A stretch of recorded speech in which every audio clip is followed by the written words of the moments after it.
નમસ્કાર, ફિકર આપની સાથે હું છું શિવાની। આજે પહેલો મુદ્દો અમદાવાદ સાથે જોડાયેલો છે।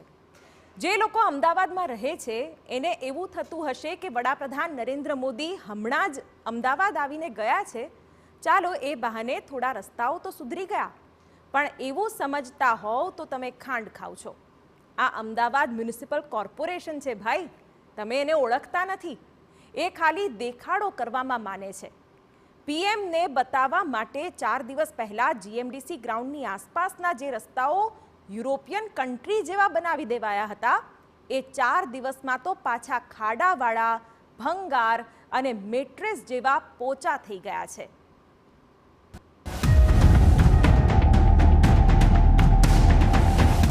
गौर से देखिए इस रास्ते को, ये वही रास्ता है જે હમણાં 4 દિવસ પહેલા વડાપ્રધાન નરેન્દ્ર મોદી ગુજરાત આવ્યા તે પહેલા બનાવ્યા હતા। કોર્પોરેશને સારું દેખાડવા માટે પ્રજાના લાખો રૂપિયાનું આંધણ કરીને આ રસ્તા ચકાચક બનાવ્યા હતા। બસ વડાપ્રધાનને એમ લાગે કે આપણું એએમસી જોરદાર કામ કરે છે એટલે છાકો પાડી દેવો છે, એવો ભાવ રાખીને આ રોડ બનાવાયા હતા। પણ એ બધું ચાઇનાના માલ જેવું નીકળ્યું। ચલે તો ચાંદ તક, નહીં તો રાત તક। ચાઇનાની વસ્તુઓ તો એક સમયે ચાંદ તક પણ ચાલી જાય, પણ આ રોડ તો 4 દિવસે ના ચાલ્યા। 14 તારીખે બનાવ્યા ને 18 તારીખે ફરીથી આપણા અસલ જૂના ને જાણીતા દેશ વિદેશમાં વખણાયેલા એકદમ ઓરિજિનલ ખાડાવાળા રોડ હાજર છે।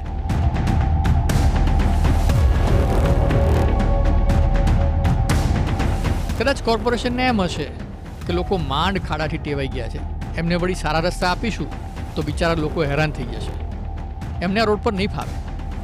કેમ કે એમણે સાંભળ્યું જ છે કે લોકો કમ્પ્લેન કરે જ છે કે અમદાવાદના રસ્તા પર હાડકા ખોખરા થઈ જતા હોય છે। ખોટી વાત, બિલકુલ ખોટી વાત। અરે એએમસીના શાસકો અને અધિકારીઓ કેટલું ધ્યાન રાખે છે એનો તમને અંદાજ નથી। અરે આ લોકો તો આપણા મા બાપ જેવી ફિકર કરે છે। આ લોકો હાડકા ભાંગે એવા કડક રસ્તા નથી બનાવતા ભાઈ, એ તો આવા મેટ્રેસ જેવા સોફ્ટ રોડ બનાવે છે। પોચા પોચા રસ્તા પર સૂઈ જવાનું મન થાય એવા સોફ્ટ, નરમ, મુલાયમ। બોલો આવા રોડ તમે જોયા છે ક્યારે? પણ આપણી અમદાવાદ મ્યુનિસિપલ કોર્પોરેશન બનાવી આપે ભાઈ, જેવા કહો તેવા બનાવી આપે।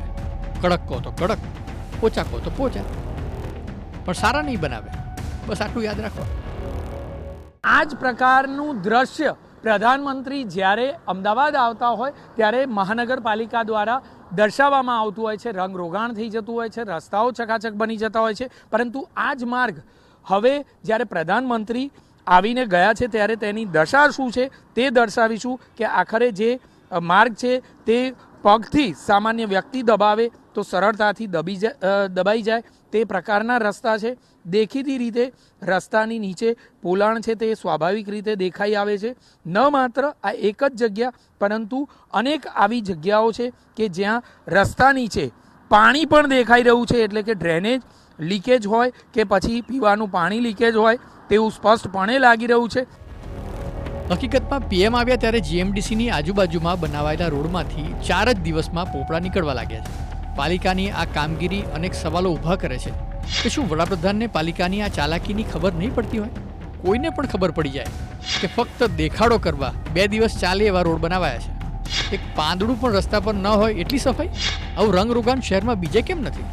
બીજા રસ્તાઓ અને ખાડાઓનું શું? જ્યાં રોડ ખરાબ હોય ત્યાં પીએમને બોલાવવા પડશે તો રોડ બનશે? વડાપ્રધાન જ્યાંથી જવાના હતા એ રોડ સિવાયના બાકીના રોડના ખાડાનું ઠેકાણું પડ્યું નથી। એટલે હવે તો શંકા એ પણ થાય છે કે આ રોડ કોન્ટ્રાક્ટરો છે કે પછી મેકઅપ આર્ટિસ્ટ?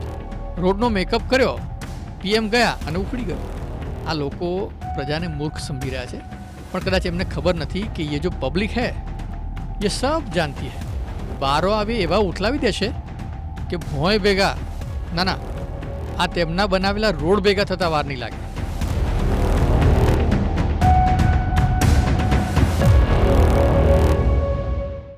માત્ર 4-5 દિવસ સુધી આ રસ્તો ટક્યો છે એટલે કે શરમજનક બાબત એ છે કે પ્રધાનમંત્રી આવે તેના 1 મહિના સુધી પણ રસ્તો ટક્યો નહીં. તો આખરે કયા પ્રકારનો રસ્તો બનાવવામાં આવ્યો હતો, કયા પ્રકારનો રોડ બનાવવામાં આવ્યો હતો અને કયા પ્રકારના ખર્ચ કરાયા હતા, તે સૌથી મોટો પ્રશ્ન છે. આખરે આ કોન્ટ્રાક્ટરની સામે શા માટે પગલાં ન લેવા જોઈએ તે બાબતની તપાસ થવી જોઈએ. અધિકારીઓએ આખરે શા માટે યોગ્ય સુપરવિઝન ન કર્યું તે બાબતની તપાસ થવી જોઈએ. અને આખરે આ સમગ્ર બેદરકારી બદલ જવાબદાર કોને ગણવા તે બાબતે પણ આ બાબતે સ્પષ્ટતા થવી અનિવાર્ય છે. કેમેરામેન મનીષ ત્રિવેદી સાથે જિગ્નેશ પટેલ, TV9 અમદાવાદ.